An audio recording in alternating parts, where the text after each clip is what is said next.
All right. Hey, everybody. Thank you for joining us today for this session of Ask a Recruiter. I am here with Kyle, and today we are talking about biotech in academia and in industry. And Kyle is going to break down all the differences, all the things you need to know. We have a lot to cover. So, super quick intro. As always, feel free to join us in the free Slack community. I'll drop the link. Feel free to put your questions and comments in the chat rooms. And if we don't have a chance to get to them today, because we do have such a wealth of information to share, we will respond offline. But in the meantime, Kyle, thanks so much for being here. And let's jump right in. We got a lot to cover today. Yeah, for sure. Happy to be here. Today, basically, just going to walk through the differences between, the landscape in academia versus, the industry setting. There's a lot of differences in just the way both of them function, and it's very important to kind of keep these in mind as you're considering, whether you're in academia now looking to potentially switch out, or just kind of weighing the options and the pros and the cons of all of them. So we can kind of jump straight into it. So for the basic kind of takeaway from all of this is that academic research is always very basic in nature. The questions that are asked are very broad. We really want to know why and how, and it's not always geared towards a specific goal. In the biotech industry, it's very different. It's basically the exact opposite. Is there is a goal, and that goal is commercialization of a product. And as a result of this, there's always many different driving factors that really go into the strategy that a company might have to push forward certain projects in order to, increase profitability and gain market competitiveness. So those those goal differences really does change how both of them operate, the cultures within them, and ultimately can affect whether, you might fit better in one or the other depending upon your own personal and career goals. So, biotech and academia, there's for-profit and there's nonprofit research institutions. The goal, regardless of which category you might fall into, is again basic research. It's really about understanding what is not understood, and in the process, teaching and learning. So, taking a mentor who has experience in a specific field and really helping, kind of absorb that knowledge, so to speak, and kind of transfer that to the next generation of scientists. And that's really where academia, thrives. The knowledge that you gain and the knowledge the field as a result gains from your research is really the key deliverable there. There's not necessarily an end product. It's great when there is, but there's not always one. And you can kind of view academia as the think tank. It's where all of the cool ideas start. It's where the initial research is done, um, but it's not necessarily where the outcome is a tangible product. And that's really the difference between that and the biotech industry, which can include both, smaller private companies or larger public corporations like, Pfizer's and the Modernas that you hear about. They're focused on innovation and product development and commercialization. So the goal of, these companies is not necessarily to dig super deep into a niche area just for the sake of learning more about it. It's really to find something that has commercialization potential. Can we turn that research idea or concept into a marketable product that could be profitable? Can we be the first to do it? Can we be the best to do it? Those are the questions that are asked by the biotech industry. As a result, the research is much more applications focused than it is just asking questions, why something works. It's really how can we take something that works, scale it up, manufacture it, and then make a profit and sell it, and really bring it from a concept or an idea into a tangible therapy, technology, reagent, whatever. Um, so overarching the goals, within academia is that pursuit of knowledge. It's, you know, taking those ideas and getting to a publication, getting to a conference. And the outcome of a lot of the research, is that recognition of being a subject matter expert in the field. Whereas in industry, again, we're dealing with profit generation, market development, or product development, and then market dominance. So really being, again, the first potential, solution, being the best potential product out there. It's a focus on really optimizing like the manufacturing process and optimizing, how do we get to the people we need to get to. So there's a lot of marketing that goes into it as well that you don't see in academia. That's not the goal. And because of that, the priorities and what type of research is focused on in academia versus industry is very different. Not every academic project has a realistic, um, you know, product that could be manufactured and commercially be successful. So that's where industry has to filter through all of that noise, so to speak, and determine what products are really worth pursuing, what products could really be profitable. And that's why sometimes industry um, goals aren't always the same as what you might think they should be based upon like public health um, needs, for example. Certain diseases might not necessarily be the best to target if you're a company, depending upon your ability to get a return in the end. So again, the research focus between the two can really be boiled down to in academia, it really is more of being an individual contributor. You are owning a project. You are asking all of those what if questions, those why questions, those how questions, and everything is really hypothesis driven. Whereas in industry, it's all of that applied research. It's product oriented. Why is this, or how could this be profitable? How will the end user actually use it? How can we optimize the product for whatever that end use is? And again, the motivations aren't always aligned with the perceived public health needs because the company has to think about what will be commercially viable and successful. Whereas academia is really more concerned with, again, asking those difficult questions that are usually more aligned with whatever the public health need is. Hence the focus on like cancer research and other pressing health matters. Not every solution that comes out of academia will be commercially viable. Now, one very important thing, which is usually at the forefront of everyone's mind when they're comparing academia and industry, is where the money is coming from. So for academia, really what it boils down to are grants. The government, usually the NIH or like NSF, those are a lot of the primary funding agencies that you'll see. And the competitiveness to get these grants is typically what's associated with academia being very stressful. Having to really compete, with other labs and other researchers to get grants that are usually very limited is tough.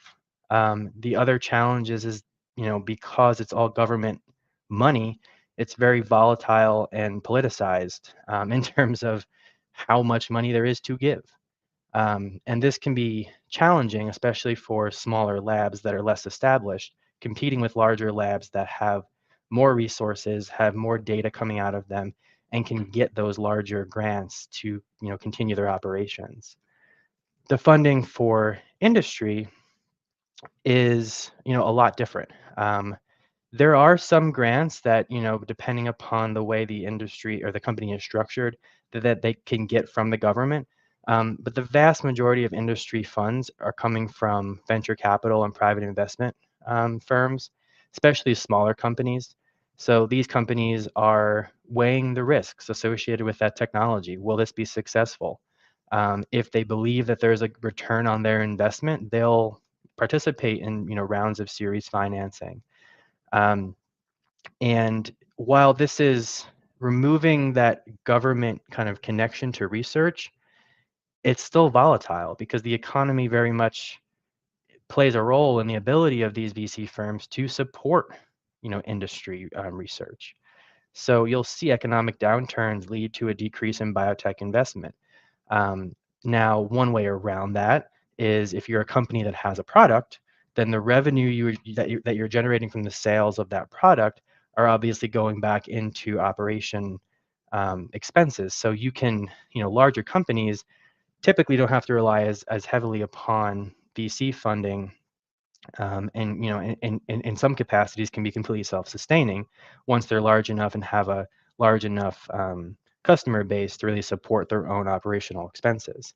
So there's just a very different feeling between the two in terms of where that money is coming from and what you have to do when working either in academia or industry to acquire that money to sustain the business or to sustain your lab's expenses. In terms of like the overall culture and kind of collaborative feel within both, so academia is very interdisciplinary.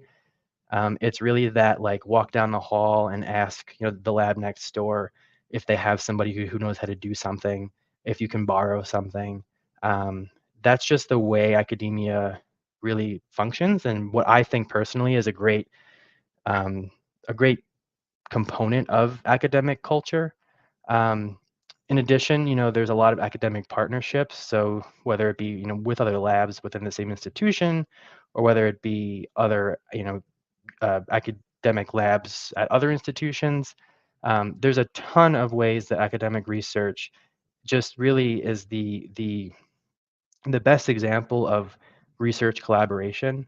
And then there are actually industry partnerships with academia, so you can actually have that kind of R&D early research being done in the lab at a university and then transferred to industry that can, then help to further along that process, whether it be commercialization or scaling up or, what have you. So the real benefit of academia that I've always really appreciated was that community feel.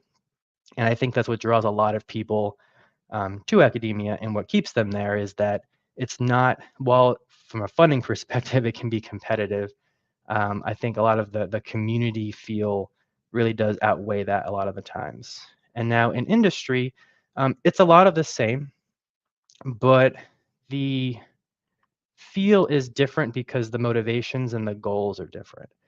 Um, Within industry, rather than you being kind of owning the project from start to finish, there's functional teams that oversee, various elements of the development and manufacturing and commercialization process. As a result, you're typically working with a lot of different teams, so you're getting that cross-functional experience, um, and you're collaborating, but you're not necessarily collaborating in the same way. You're collaborating with multiple functional teams within your organization. In addition to that, you're working with project managers, who are typically helping with, timelines and projections of when goals need to be met in order to meet, specific deliverable timelines or production schedules. Um, and another thing that you'll see in industry that's a bit different from academia is the outsourcing of teams. So you'll be working with, internal teams, but you'll also be working with external teams. So other companies entirely that own a specific part of the R&D process. So this is a unique feel. It's different from what you'll see in academia, and it's still a partnership, but it's more of that kind of customer client feel, um, which from like a relationship perspective just does function differently. So it's important to keep that in mind as you're kind of navigating, industry. It's just a different way of collaborating and kind of sharing knowledge and sharing skills. Now, another important thing to highlight is intellectual property. So IP in academia, while it is very important, especially for some, like specific techniques or workflows, like for example, when CRISPR, became a big thing, there was a lot of IP battles around that. But in general, academia is still about sharing knowledge. So publications and conferences and anything that really allows you to share knowledge is really the goal of academia. Yes, there are patents. Yes, there are labs that are competing to be the first one to, solve something. But in general, knowledge is pretty shared and pretty dispersed throughout the research community. The goal is a collective understanding of what is currently not understood. Now, in industry, for obvious reasons, the motivations are much different. Um, it's about protecting IP much more strictly than it is in most academic settings. This is because the IP your company owns really is what's keeping your business alive, whether it be a process, a specific research tool, a specific discovery. All of that is really what's driving your company's differentiation in the market. So protecting those patents, protecting the IP, and any other trade secrets that your company might have is very important. The legal counsels of small biotech companies are very busy because they are always trying to make sure that whatever comes out of their labs is theirs, and that can be used to further the mission the company has of developing a product, developing a therapy, but making sure that it's really theirs. Obviously, they can always turn around and sell that IP to another company. There's always relationships between academia and industry where there's sharing of IP, but it's very heavily regulated, and that's just one of the differences, obviously, between again academia and industry. The pace of work is another um, pretty noticeable difference between the two. So for academia, you have undefined timelines. You don't have a project manager telling you that something has to be done by June. Um, you're asking questions, and the answers come when the answers come. It sometimes takes years, sometimes takes decades. The emphasis really here is on being thorough. It's really, asking the questions and then finding every possible way to disprove what you think might be happening until eventually you stumble upon the right answer. And then even when you find the right answer, there's probably 15 other possible ways that you could have gotten there. And it's really about going down every pathway, every rabbit hole, to just elucidate as much information as you can. You're not worried about a production schedule. You're not worried about, having to commercialize a product by a certain date. You're really just worried about being as thorough and accurate as you possibly can be. And this results in having, more flexible schedules. You don't have those defined deadlines. Sure, you'll want to publish papers and you'll have deadlines associated with that, but it's just not the same as what you'll see in industry. So in industry, again, because of the focus on production schedules, commercialization timelines, trying to be the first one to the market, there's rapid development cycles. So everything is very deadline driven. Everything is very focused on how can we get from A to B to C to D as quickly, as efficiently, and as cost effectively as possible. So what this means for you working there is that you'll be doing a lot in a short amount of time. Um, but this gives you a lot of opportunities for career development as well.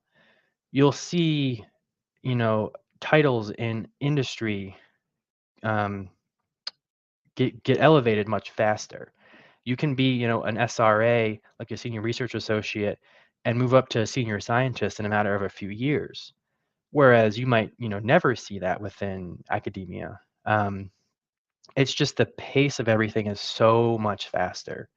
Some people love that and thrive in that. Others find it to be a bit stressful because, everything has a deadline. Um, what it really comes down to is, again, what's your end goal? Do you thrive better when you're just asking questions, seeking answers, and does that really drive you? Or do you want that tangible output, that product that you can say you help to contribute to?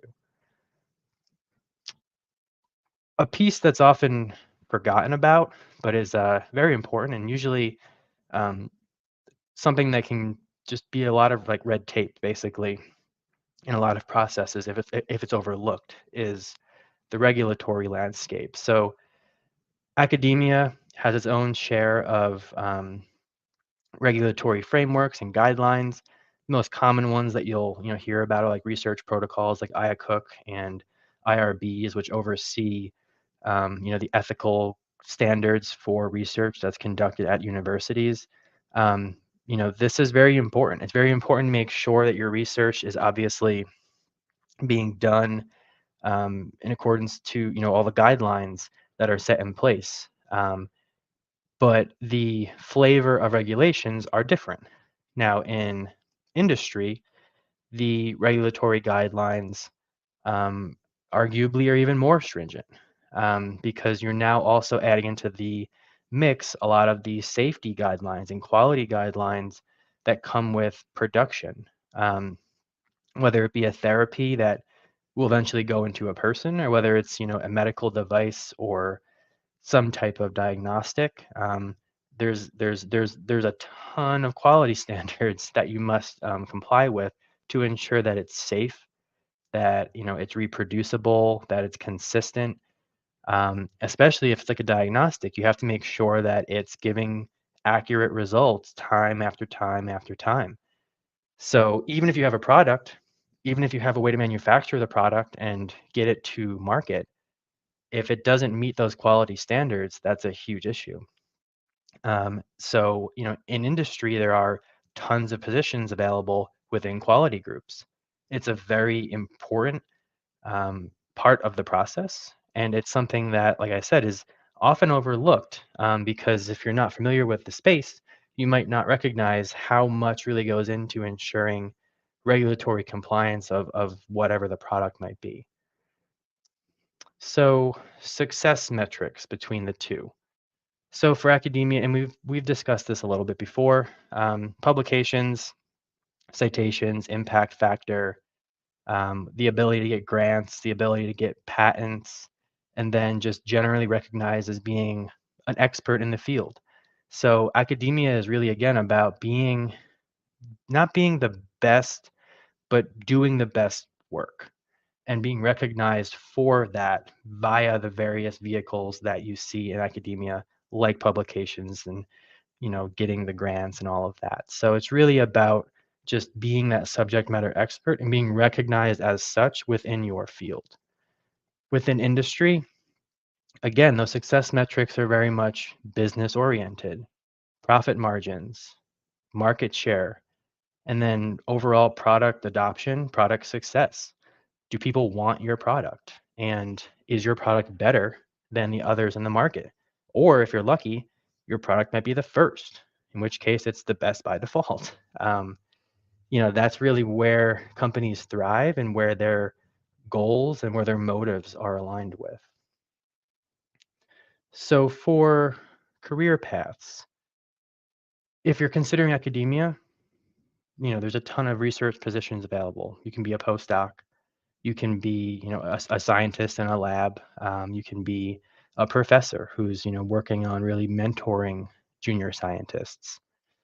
You can work in the administration to oversee, everything from grants, like writing in submissions to overall research goals of a team or of a department within the organization. If you're interested in industry, again, there's a ton of options. You can be an R&D, working on more of the earlier, part of the scaling up. You can work on the later part where you're dealing with process improvements and getting something ready for manufacturing. You can be overseeing product management. Going along with that is marketing. How can we get this product into the hands of the end user? How do we even know who the end user is? Defining all of that is very important. There's the operations team, manufacturing teams. In this case, there's also business development. So business development is finding new clients to sell something to really understand what the market looks like. There's a lot of options within both of these fields, but really what it comes down to is again product focus versus general knowledge, ascertaining focus. So the skill sets between these are obviously a little bit different. Strong research skills, academic writing, teaching, mentoring is what you'll see in academia. Now, all of that is definitely also transferable to industry, but what's valued more in industry typically is that business acumen, that project management skill, and then being able to take something again from a dish to a product, that commercialization component. And that's a big piece because, again, not everything is suitable for commercialization. So having an understanding of what it takes to get from A to B to C to get to a product that's, commercializable is definitely, valued within industry. Now, just to highlight a few of the challenges associated with the two of these. So there are funding constraints with academia. It's hard to get grants. It is very challenging. It is very stressful, and it can really vary year to year. Publication pressure is also a huge one because data generation is everything in academia. The need to have the best data so that you can compete with other labs to get more grant money is a real thing. And academic tenure as well. Now, for industry, it's again about that speed, the rapid technological changes that occur, the rapid development cycles. Being, the best in your field is tough because there will be competitors and they will try to be better than you. And that is something that always drives companies to be better, but it's also very challenging. Um, and then regulatory hurdles. There's a lot of red tape associated with getting a product through to the market. And combating all of those and getting through is honestly where a lot of products end up failing.